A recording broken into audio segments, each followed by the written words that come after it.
नमस्ते दोस्तों, welcome to यज्ञ इन्वेस्टमेंट एकेडमी। मैं हूं मयूर फिरोदिया और टैक्स थर्सडे में आपका बहुत स्वागत है। दोस्तों, हमने बहुत सारे वीडियोस में बात की थी कि आईटीआर रिटर्न भरने के पहले हमने एआईएस, टीआईएस और 26A स्टेटमेंट हमेशा चेक करना चाहिए।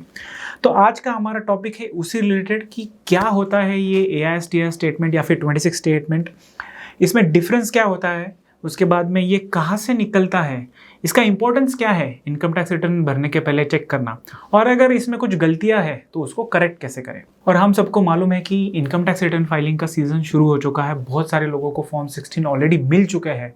और सभी आईटीआर फॉर्म, आईटीआर 1, 2, 3, 4 जो इंडिविजुअल्स लोगों के लिए एप्लीकेबल है वो ऑलरेडी इनकम टैक्स डिपार्टमेंट के वेबसाइट पे लाइव है, तो आप आपका इनकम टैक्स का रिटर्न भर सकेंगे। तो आइए दोस्तों शुरू करते हैं कि एग्जैक्टली ये एआईएस, टीआईएस और 26AS होता क्या है।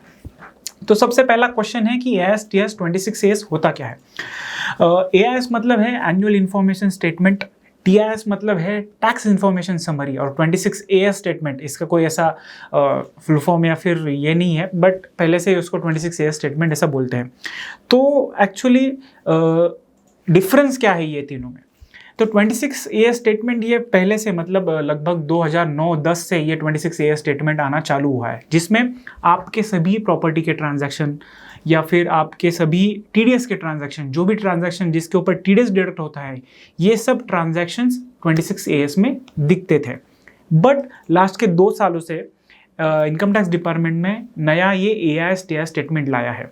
एआईएस, टीआईएस स्टेटमेंट है ये है खाली एक्सटेंशन ऑफ 26AS स्टेटमेंट, मतलब जो भी ट्रांजैक्शन 26AS में दिखते हैं उससे भी और ज़्यादा ट्रांजैक्शन एआईएस, टीआईएस में दिखते हैं। एग्जाम्पल के ऊपर अगर देखने जाए तो आपकी सैलरी उसमें दिखती है, अगर आपको कोई रेंट आता है तो वो उसमें दिखता है, डिविडेंड दिखता है, interest from saving bank account, interest from FDs या फिर इंटरेस्ट किसी और दूसरे पार्टी से या फिर कंपनी एफडीज से, या फिर इनकम टैक्स का आपका रिफंड कितना आया है, इनकम टैक्स का डिमांड अगर वो साल में कितना आया है, उसके ऊपर इंटरेस्ट कितना आया है, उसके बाद में अगर आपको कुछ रेंट आ रहा है on plant and machinery, lottery वगैरह से आपको कोई विनिंग्स है उसके बारे में, उसके बाद में आपके शेयर्स के, म्यूचुअल फंड के परचेस के ट्रांजैक्शन, सेल्स के ट्रांजैक्शन, आपने साल भर में कितनी एफडी नई ली है, उसके बाद में आपने क्रेडिट कार्ड का पेमेंट कितना किया है, आपने फॉरेन ट्रैवल के ऊपर कितना खर्चा किया है, मतलब अगर टूर ऑपरेटर से किया है या फिर टीसीएस है उसके ऊपर, तो उस हिसाब से अगर आपने नई गाड़ी खरीदी है,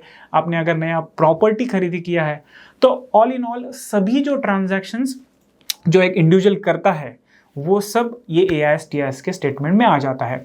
तो इस हिसाब से एआईएस, टीआईएस स्टेटमेंट काफ़ी इंपॉर्टेंट है हमारे लिए जब हम इनकम टैक्स का रिटर्न फाइल करते हैं दोस्तों। तो अब चलते हैं इनकम टैक्स डिपार्टमेंट के वेबसाइट पे और देखते हैं कि ये एग्जैक्टली ये एआईएस, टीआईएस स्टेटमेंट होता कैसे है, इसमें कौन कौन से इन्फॉर्मेशन आते हैं, और 26AS भी स्टेटमेंट। तो चलिए दोस्तों इनकम टैक्स की वेबसाइट पे चलते हैं। तो हम आ गए हैं इनकम टैक्स डिपार्टमेंट के वेबसाइट पे। सबसे पहले देख लेते हैं कि 26AS स्टेटमेंट। तो ई फाइल के टैब में हम जाएंगे, इनकम टैक्स रिटर्न में यहाँ पर है व्यू फॉर्म 26AS, तो हम इसके ऊपर क्लिक करेंगे। एक डिस्क्लेमर आएगा क्योंकि ये ट्रेसेस के वेबसाइट पे हमें लेके जाता है। तो ये ट्रेसेस का वेबसाइट खुल जाता है, तो जिसमें हम ये प्रोसीड कर देंगे view tax credit 26AS statement. So ये क्लिक करने के बाद में यहाँ पे हमें सिलेक्ट करना है असेसमेंट ईयर। तो हमने ये सिलेक्ट किया असेसमेंट ईयर 23-24 यानी financial year 22-23, view as a HTML और व्यू क्लिक कर दिया। तो ये क्लिक करने के बाद में यहाँ पे देखिए सब ट्रांजेक्शन्स आ गए फॉर फाइनेंशियल ईयर 22-23। ओके, सो यहाँ पे जो जो इनकम है हमारा, भी डिविडेंड या फिर एफडी का इंटरेस्ट है या फिर सैलरी है, सो जिसके ऊपर भी टीडीएस कट हुआ है, ये सब डिटेल्स यहाँ पे हमें दिखेंगे। जैसे कि ये देखिए कि ये डिविडेंड है जिसके ऊपर कुछ टीडीएस डिडक्ट हुआ है।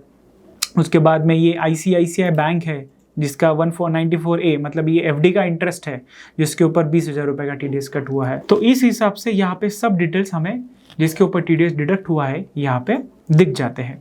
तो ये है 26A स्टेटमेंट। सो इस हिसाब से जब हम आईटीआर भरेंगे तो हमें कंपैरिजन करने में इजी होगा कि एक्चुअल बैंक स्टेटमेंट में मुझे कितना इनकम आया है और ये 26AS में कितना इनकम रिपोर्ट हुआ है और उसके साथ में कितना टीडीएस भी डिडक्ट हुआ है मेरा। सो अब चलते हैं कि एआईएस स्टेटमेंट के ऊपर।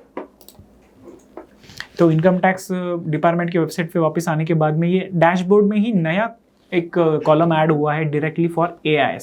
सो इसके ऊपर क्लिक करूँगा तो एक कंफर्मेशन का बॉक्स आएगा जिसके ऊपर मैंने क्लिक कर दिया। सो ये कंप्लायंस पोर्टल का वेबसाइट खुल जाता है, कंप्लायंस पोर्टल इनसाइट, जिसमें है AIS स्टेटमेंट का जो टैब है, जिसमें मैं AIS के ऊपर क्लिक करूँगा। सो ये AIS TS दोनों स्टेटमेंट खुल जाते हैं। यहाँ पे भी आप देखेंगे तो हर साल के हिसाब से ये स्टेटमेंट हमें दिखेगी। सो फॉर फाइनेंशियल ईयर 22-23 मैं सिलेक्ट करता हूँ।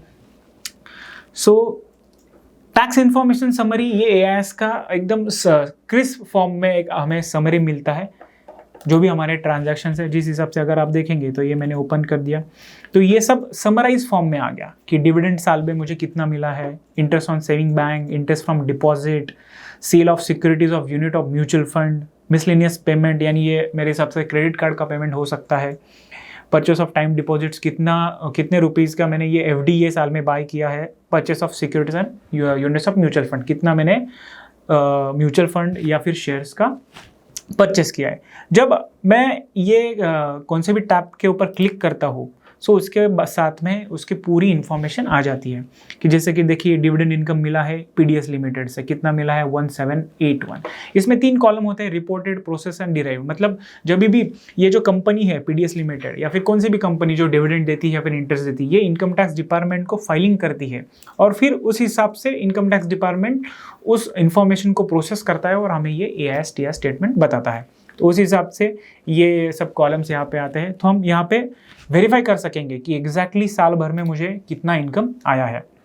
सेविंग बैंक का भी इंटरेस्ट जो जहाँ पे आपके सेविंग बैंक अकाउंट है उसका भी इंटरेस्ट यहाँ पे दिखेगा। सो इस हिसाब से AIS TS का इम्पोर्टेंस क्या है अब हम देखेंगे।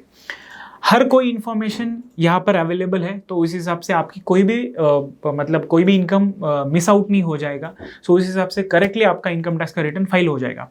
दूसरा पॉइंट इसमें है कि ये सब information already income tax department के पास में है, तो इसमें से कोई इन्फॉर्मेशन हमारी इनकम टैक्स रिटर्न में लेना छूट जाती है तो इनकम टैक्स डिपार्टमेंट हमें पूछ सकता है कि ये ऑलरेडी हमारे पास में ये डेटा है और अपने ITR फॉर्म में ये डेटा लिया नहीं है।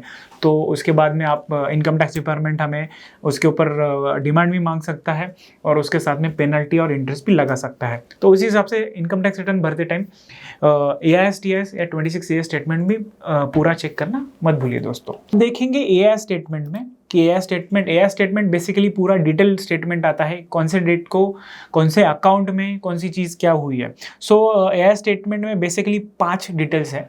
सो उसमें है TDS TCS इन्फॉर्मेशन, मतलब जहाँ पे मेरा TDS या फिर TCS डिडक्ट हुआ है। SFT इन्फॉर्मेशन, मतलब जो बैंक्स है या फिर कंपनीज है जिन्होंने आपको इनकम दिया है, सो वो SFT फॉर्म्स फाइल करते हैं, तो वो जो इन्फॉर्मेशन है वो SFT फॉर्म इन्फॉर्मेशन में आती है। पेमेंट ऑफ टैक्सेस, मतलब साल भर में आपने कितनी टैक्स का पेमेंट किया है, वो सब चीज़ें यहाँ पे आती है। ये डिटेल पहले 26AS में आती थी, बट ये साल से ये डिटेल्स खाली आपको AIS स्टेटमेंट में ही मिलेगी। मतलब अगर साल भर में आपने कुछ एडवांस टैक्स पेमेंट किया है, सेल्फ असेसमेंट टैक्स पेमेंट किया है, तो ये सब डिटेल्स यहाँ पे आपको मिल जाएगी। सो जिस हिसाब से इनकम टैक्स रिटर्न फाइल करते टाइम आप देख पाएंगे कि साल भर में मैंने कितना एडवांस टैक्स पेमेंट किया है और उसका क्रेडिट ITR फाइल करते टाइम आप लेंगे। उसके बाद में साल भर में अगर कुछ डिमांड या फिर रिफंड इशू हुआ है तो भी आपको यहाँ पे दिख जाएगा। अभी ये क्लाइंट का कुछ भी नहीं है तो उसके वजह से यहाँ पे नील डिटेल्स आ रही है और कोई इन्फॉर्मेशन आपको दिखेगी। सब इन्फॉर्मेशन आपको लाइन बाय लाइन यहाँ पे दिख जाएगी। तो अब सबसे लास्ट वाला हमारा पॉइंट है कि क्या अगर ये जो इन्फॉर्मेशन AIS TS में या फिर 26AS में है वो अगर गलत है या फिर मेरे पैन के लिए नहीं है तो उसके बारे में क्या करना चाहिए। अगर इन्फॉर्मेशन आपकी 26AS में गलत है तो आपको ट्रेसेस यानी जो TDS फाइलिंग का पोर्टल है उसके ऊपर टिकट रेस करना पड़ेगा और वो रिस्पेक्टिव इनकम टैक्स डिपार्टमेंट जिन्होंने ये फाइलिंग की है आपके लिए, सो उनको लिखेगी और वो आपका इशू सॉल्व हो जाएगा। बट अगर AIS TS में कुछ इशू है तो वहीं पे एक फीडबैक का ऑप्शन है, वहाँ पे आप जाके फीडबैक दे पाएंगे और वो इन्फॉर्मेशन करेक्ट कर पाएंगे। तो चलिए मैं आपको बताता हूँ कि एग्जैक्टली ये फीडबैक कैसा देना है। सो ये क्लाइंट के केस में क्या हुआ है कि इंटरेस्ट फ्रॉम डिपॉजिट और इंटरेस्ट फ्रॉम सेविंग अकाउंट, इसमें गलती हुई है कि जैसे ये जो Mahindra and Mahindra financial services का FD है उसके पास में, बट स्टिल वो सेविंग इंटरेस्ट के टैब में रिफ्लेक्ट हो रही है। तो मैं उसके ऊपर क्लिक करूंगा। क्लिक करने के बाद में ये देखिए ये पूरा एक डिटेल में लिस्ट आ गया मेरे सामने। तो मैं उसमें जाऊंगा interest from saving bank account Mahindra and Mahindra financial service limited. तो ये टाइप का कोई भी बैंक क्लाइंट के पास में नहीं है, बट ये मिस रिपोर्ट हुआ है उसके पैन के अंडर, तो मैं यहाँ पे उसको क्लिक करूँगा। उसके बाद में पूरी इन्फॉर्मेशन उसमें आ जाएगी। सो उसमें देखो एक ऑप्शन है फीडबैक का, फीडबैक ऑप्शनल, तो मैं उसके ऊपर क्लिक करूँगा। उसके ऊपर क्लिक करने के बाद में मुझे यहाँ पे फीडबैक देना है। तो फीडबैक के लिए ये 2-3 ऑप्शंस अवेलेबल है कि information is correct, income is not taxable, information is not fully correct, income relates to other PAN, मतलब किसी दूसरे के पैन के ऊपर ये इन्फॉर्मेशन है बट मेरी नहीं है। इन्फॉर्मेशन इज डुप्लीकेट, मतलब 2 बार ये इन्फॉर्मेशन रिपोर्ट हुई है मेरे अकाउंट में, या फिर इन्फॉर्मेशन इज डिनाइड, मतलब इन्फॉर्मेशन इज मेरी है ही नहीं। तो मैं इस हिसाब से यहाँ पे इन्फॉर्मेशन इज डिनाइड पे क्लिक करूँगा और सबमिट कर दूंगा। सबमिट करने के बाद में मुझे ऐसा एक स्क्रीन शॉट आएगा और इसका एक्नॉलेजमेंट मुझे मेरे ईमेल पे और SMS में भी आएगा। सो इस हिसाब से आप यहाँ पे इन्फॉर्मेशन का फीडबैक जो गलत है वहाँ पे दे सकते हैं। सो इसमें क्या हो सकता है कि कुछ इन्फॉर्मेशन समझो 5,000 का मेरा इनकम है, बट वहाँ पे रिपोर्ट हुआ है 6,000 का। सो आप उसको फीडबैक देके आप उस पर अमाउंट भी डाल सकेंगे कि information is not fully correct, मेरा इनकम है 5,000 रुपये। तो इस हिसाब से आपको यहाँ पे फीडबैक देना जरूरी है। तो उस हिसाब से यहाँ पे चेंजेस होंगे और उसके बाद में ही आपको इनकम टैक्स का रिटर्न आपका फाइल करना है। तो आप देखते हैं कि ये इन्फॉर्मेशन चेंज हुई है नहीं है। तो आप देखिए कि यहाँ पे मैंने फीडबैक देने के बाद में इंटरेस्ट फ्रॉम सेविंग अकाउंट जो पहले 156 था, अभी वो चेंज होके हुआ है 147,122। सो इसके ऊपर मैं क्लिक करूँगा।